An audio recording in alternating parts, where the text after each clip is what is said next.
Take graphics প্রতে তোমাদেরকে স্বাগতম। আজকে Adobe Animate CCর 16 নম্বর পর্ব। এই পর্বে তোমাদেরকে আমি মোশন টুইনের বিস্তারিত দেখানোর চেষ্টা করব। ভিডিওটি শুরু করার পূর্বে তোমাদের কাছে একটাই অনুরোধ, ভিডিওটিতে অবশ্যই একটা লাইক এবং কমেন্ট করে দিও, এবং চ্যানেলে এখনো পর্যন্ত সাবস্ক্রাইব না করে থাকলে অবশ্যই একটা সাবস্ক্রাইব করে দিও। তো চলো শুরু করা যাক। তো আমরা Adobe Animate CCতে 3 ধরনের টুইন পেয়ে যাব, ঠিক আছে? তো চলো দেখে নিই। তো একটা অবজেক্ট ক্রিয়েট করে নিলাম। দেন তারপর কি করব, আমরা ফ্রেম 1 সেকেন্ড পর্যন্ত যেহেতু অ্যানিমেশন করব, তো 1 সেকেন্ড পর্যন্ত এখানে এসে মাউসের রাইট বাটন ক্লিক করে ইনসার্ট ফ্রেম, ঠিক আছে? দেন তারপর লেয়ারে ডবল ক্লিক করে নেব, তাহলে আমার সিঙ্গেল ক্লিক করলেই হবে। এর পুরো ফ্রেম আমার সিলেক্ট হয়ে গেল, ঠিক আছে? তো এই লেয়ারের ওপর বা এই ফ্রেমগুলোর উপর আমি রাইট বাটন ক্লিক করলেই এইখানে আমার 3 ধরনের টুইনের কথা বলা হচ্ছে। একটা হলো classic twin, 2 motion twin, 3 shape twin. আমাদের অধিকাংশ এই দুইটাই ব্যবহার হয়, মোশন আর ক্লাসিক। এই দুইটার ব্যবহার একটু ভালো করে শিখলেই তোমার কাছে অ্যানিমেশন শেখাটা একেবারে ইজি হয়ে যাবে, ঠিক আছে? কারণ আমাদের ক্যারেক্টার তো এক জায়গায় স্থির হয়ে থাকে না, হাত পা নাড়াই, ঠিক আছে? এই হাত ডানে যাবে বায়ে যাবে, এরকম করে আমাদেরকে শেপগুলোকে মোশন বা ইফেক্ট এই ধরনের এগুলো ইউজ করে নাড়াচাড়া করাতে হয়, ঠিক আছে? কথা বলাতে হয়, এই আর কি। তো আমরা এর আগের পর্বে ক্লাসিক টুইনের ব্যবহার দেখেছি, তো আজকে দেখব মোশন টুইনের, ঠিক আছে? তো আমরা সিলেক্ট করা এই অবজেক্টটি বা তৈরি করা এই অবজেক্টটির ওপরে আমরা মোশন টুইনটা অ্যাপ্লাই করব। এখন আপাতত সিলেক্ট করে নিচ্ছি। এইভাবে সিলেক্ট করলে হবে না, সিঙ্গেল সিলেক্ট করলে হবে না, পুরো লেয়ারটাই ক্লিক করতে হবে বা পুরো ফ্রেমটাই আমাদের সিলেক্ট করে নিতে হবে, ঠিক আছে? এই টাইম লাইনের এখান থেকে পুরো ফ্রেমটা সিলেক্ট করে নিতে হবে। দেন তারপর আমরা অবজেক্টের ওপরে অথবা এই ফ্রেমের ওপরে রাইট বাটন ক্লিক করলে আমাদের এই আর্টবোর্ডটি চলে আসবে। এখানে আমরা কি করব, ক্রিয়েট মোশন টুইন। দেন এরকম ডায়লগ বক্স আসলে আমরা কি করব, একেবারে ওকে দিয়ে দেব।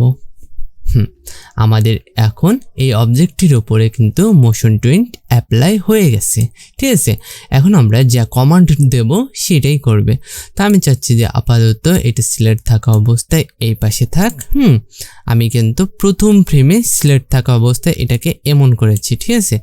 তো আমি যদি এখন এন্টার বাটন দিই, কোনো অ্যানিমেশন কিছুই হয়নি, ঠিক আছে? কারণ প্রথম ফ্রেম আমি এইখানে সেট করে রেখেছি, কিন্তু দ্বিতীয় কোনো ফ্রেম বা কি ফ্রেম অ্যাড করিনি, ঠিক আছে?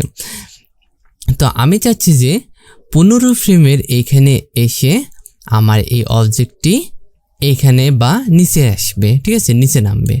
তো আমি সিলেক্ট করে কি করব, নিচে নামাচ্ছি। 15 ফ্রেম তরিক আমার এই অবজেক্টটি নিচে নামবে। আর আগে প্লে করে দেখি, এন্টার বাটন দিলে দেখো আমার 15 ফ্রেম পর্যন্ত নিচে নামছে, তাই না? এবার আমি চাচ্ছি যে 30 ফ্রেমের 15 ফ্রেম থেকে 30 ফ্রেম আমার অবজেক্টটি এই পাশে আসবে কিছুটা, ঠিক আছে? তো আমার এই ফ্রেম এই টিগারটা ফ্রেমের ওপরেই থাকতে হবে, ঠিক আছে? 30 ফ্রেম আমি যদি 25 ফ্রেমে রাখি, তো 25 ফ্রেমের এখানে অ্যানিমেশনটা ক্রিয়েট হবে। তো আমি চাচ্ছি যে 30 ফ্রেমের এখানে আমার টিকেটটা রাখতে চাচ্ছি, ঠিক আছে? দেন তারপর আমার এই অবজেক্টটি এমনি টেনে দেব, এই আর কি। তো এখন কি হবে, 15 ফ্রেম পর্যন্ত আমার অবজেক্টটি নিচে নামবে। দেন 15 ফ্রেমের পর থেকে 30 ফ্রেম পর্যন্ত আমার অবজেক্টটি এমনি আসবে। দেখো আমি এন্টার বাটন চাপ দিচ্ছি, কিবোর্ডের প্লে হচ্ছে, এই আর কি। আর এটি কি আমার ক্লাসিক টুইন দিয়ে হতো না, ক্লাসিক টুইন দিয়েও হতো, ঠিক আছে? এইটার আবার এক্সট্রা অনেক বেনিফিট আছে, ঠিক আছে? এই আর কি। শুধু তো আমরা এরকম করে এমনি অমনে যাবে এরকম তাই করব না, আমরা রোটেশনও করব, তাই না? তো আমি আলাদা আর একটা অবজেক্ট নিচ্ছি আলাদা লেয়ারে, ঠিক আছে? আমি এখানে ক্লিক করব, নিউ লেয়ার দিচ্ছি। হ্যাঁ, এটার নাম দিচ্ছি আপাতত বল। না বল না, আমি রেক্ট্যাঙ্গেলই নেব। ঠিক আছে, এই যে কোনো একটা নাম দিতে পারি, আর দিলাম। ঠিক আছে, আমি এরকম, ঠিক আছে, এটা নিচ্ছি। দেন এইটা অলরেডি 1 সেকেন্ড পর্যন্ত বা 30 ফ্রেম ধরে ফ্রেম আমার নিয়ে নিয়েছে। তো এই আর এর উপরে ক্লিক করে আমরা কি করব, মোশন টুইন অ্যাপ্লাই করে দেব। এখন আমি চাচ্ছি যে আমার এইটা রোটেশন হোক। ঠিক আছে, রোটেশন হোক। তা আমি আমার নিষ্কার এইটা চোখে পড়লে একটু হয়তো বিরক্তিকর লাগতে পারে আপাতত। তো তার জন্য কি করব, এটা আপাতত হাইড করে রাখবো এই লেয়ারে। আমি যদি এই আই বাটনে ক্লিক করি তাহলে আপাতত হাইট, মানে এক কথা দেখতে পাবো না আর কি। ঠিক আছে, এই আর কি। তো আমি চাচ্ছি যে আমার এই ফ্রেমে একেবারে ট্রিগারটা লাস্টে নিয়ে আসবো। আমি চাচ্ছি যে এইটা রোটেশন করবে বা ঘুরবে। ঠিক আছে, তার জন্য কি করব, আমি একেবারে লাস্ট ফ্রেমে ট্রিগারটা নিয়ে এসে আমি কি করব, এই লেয়ারটা সিলেক্ট করে নেব। ঠিক আছে, একবার সিলেক্ট করে নেব, লাস্ট ফ্রেমটা সিলেক্ট করে নিচ্ছি। ঠিক আছে, তারপর কি করব, ফ্রেম, এখানে ফ্রেমে সিলেক্ট করা আছে। দেন এখানে রোটেট। ঠিক আছে, রোটেটের এখানে নাম দেওয়া আছে। আমি কি করব, ক্লক উইশ। ঠিক আছে, এইটাতে সিলেক্ট করে দেব, কিংবা কাউন্টের এখানে 1 দিয়ে দিলেও হবে। ঠিক আছে, প্রথমে দেখো নাম যখন ছিল তখন আমার এখানে 0 ছিল। আমি যদি সরাসরি এখানে 1 দিয়ে দিই তাও হবে। ঠিক আছে, এই আর কি। তো তাহলে আমার কি হলো, আমি যদি কিবোর্ডের ইন্টার বাটন দিয়ে প্লে করি তাহলে দেখো আমার এটা রোটেশন ঘুরছে।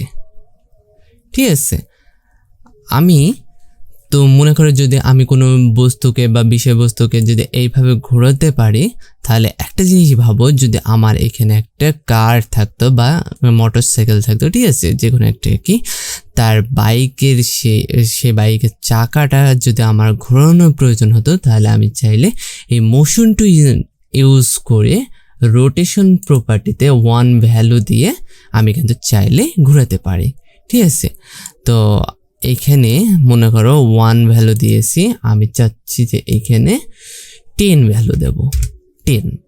ঠিক আছে, আমি আরো বাড়িয়ে দিচ্ছি, তাহলে কি হয় দেখো, এটার স্পিডটা অতি দ্রুত হয়ে গেল, তাই না?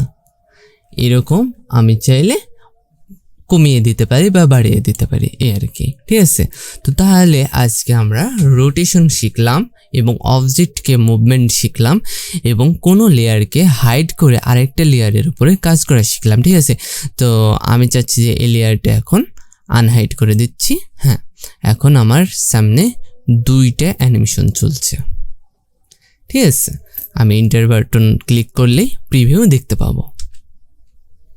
1 সেকেন্ডের 2টা অবজেক্ট মুভমেন্ট আর রোটেশন হচ্ছে। তো আজকেও টুকটাক অনেক কিছু শেখা হয়ে গেল। তো ভিডিওটি আজকের মতো এই পর্যন্ত। ভিডিওটি ভালো লেগে থাকলে অবশ্যই একটা লাইক করে দিও এবং চ্যানেলে এখনো পর্যন্ত সাবস্ক্রাইব না করে থাকলে অবশ্যই একটা সাবস্ক্রাইব করে দিও। তো আস্তে আস্তে আমরা আরও প্রফেশনাল ভালো কিছু শেখার চেষ্টা করব। তো ভিডিওগুলো যদি বুঝতে না পারো তো অবশ্যই কমেন্টে আমাকে জানাও এবং ভালো লেগে থাকলেও কমেন্টে আমাকে জানাও যে ভিডিওগুলো তোমাদের কেমন লাগছে বা আমি কেমন তোমাদেরকে বোঝাতে পারছি।